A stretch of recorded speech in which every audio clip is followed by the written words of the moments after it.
Hi, I'm Rebecca, and this is my winter garden.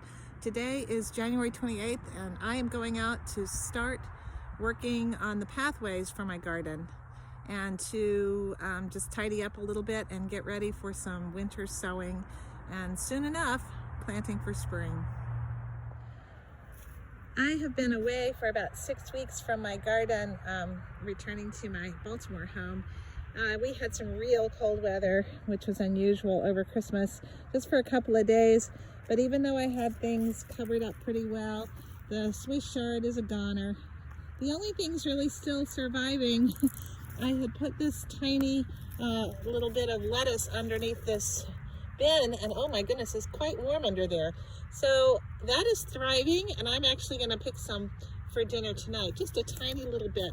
I didn't realize this, but there's some spinach that actually survived that huge cold, and I bet that's going to really start to take off now in February. There's a little bit of premier kale over there that still has some green on it, so maybe I'll get a little early spring kale.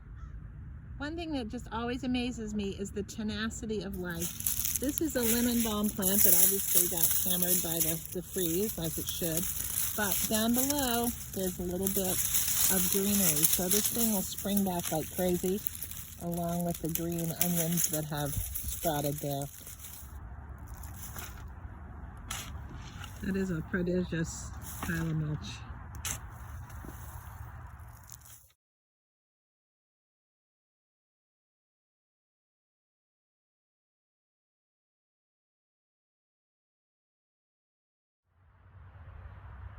I was watching a video by Hugh Richards, who is a gardener in Wales and has a nice YouTube channel. Of course, Wales is very, very different climate than what I have here in Central Virginia.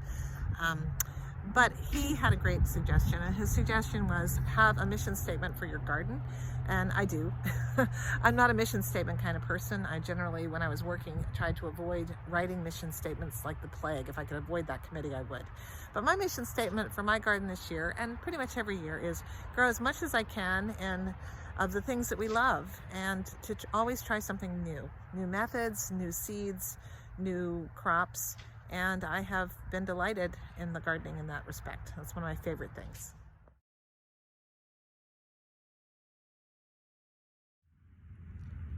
Well, they're a little gnarly looking, but I have a few little parsnips that I've pulled out. They seem to have survived, and they smell absolutely fabulous. These are garlic that were planted in the late fall. They wintered over, and in the spring. This little creature right here is a Egyptian walking onion that I planted in the fall. Here is another one here, and another here, and another here. And what I'm hoping is that this will spread out into this corner exterior. I'm trying to keep critters out of my garden. All right. Ooh, back some. Yeah, that's great.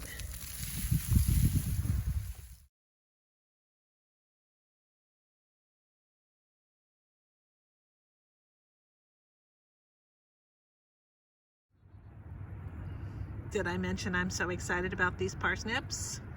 You may ask, why do I love parsnips so much? Well, I'd never had a parsnip in my life until I was in England for a year on a Fulbright. And I went down to a farm of a friend of mine's father, and they had neighbors who went out and pulled parsnips, and we had Christmas dinner with roasted parsnips, and it changed my life.